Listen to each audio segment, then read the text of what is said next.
kamal we ko kamal tel longa chagu jo del garamam mam tel gonga tel piu bel to chadak pa kon ramamane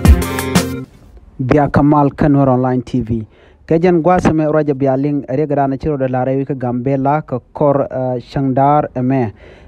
Cha Ladno take ne daroti cha bar Ramkel Enwer Ramkel Dol Bunya Karamkel Menwer Michi Yede Chajian Guazadan and Chirekamucha Tokten Chalado Kan Dol Nuerta Tok and Dol Bunya to take a Ras Gobena Dul Gora Misha Ras Gobena Mitiek Kadulwal en la Nad Latkatin en Guasamo Chalado to Shadi ni shaga jogo take Nate Lanat a pesare dul en raid dul gornamo Chalado na the to emaskan katab ki mat kan tabedit mogweje wala ken kwagna the ken kakan kala dana chalatke and Guasamo wachu den chu jian chu raid dul goran Guasamo chu kan dol chu kan go jikten Guasami and Guasami dol mishiga de neno chu de ni ka chu jogo chonga chu kan chu look chu de ni shu ko chu wo no match point nat and Guasamo chwa dol daro chwa yo barka Ram kel chachu berwida ramcha berwida chala do jenwo do we mom japin churiya mo yo to ko shram shi yede che tesnian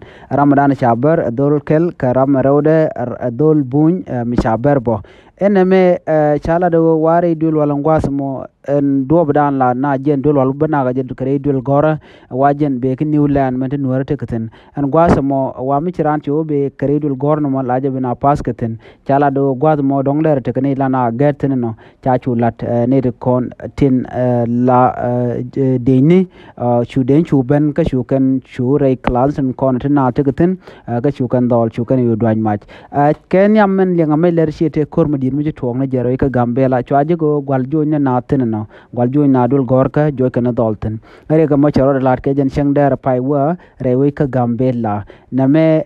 jen dana chu to anyog rewe ka gambela cha security ke le ke gang cha je la te deni en gang we gambela keleo chai la tirka deni ko cha go dong bateri ga togora we ga gambela chala do ramu mi je we jala da jeno to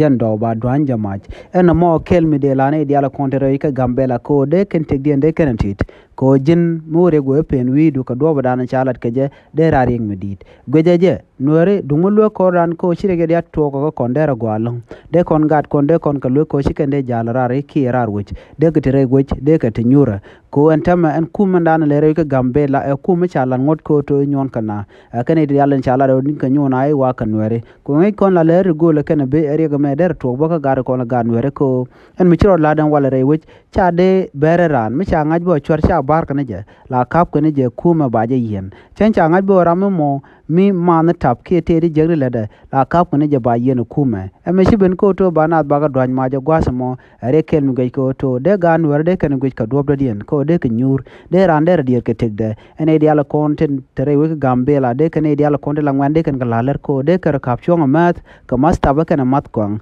gwaze me ngode les yenat kene dia la content cha kam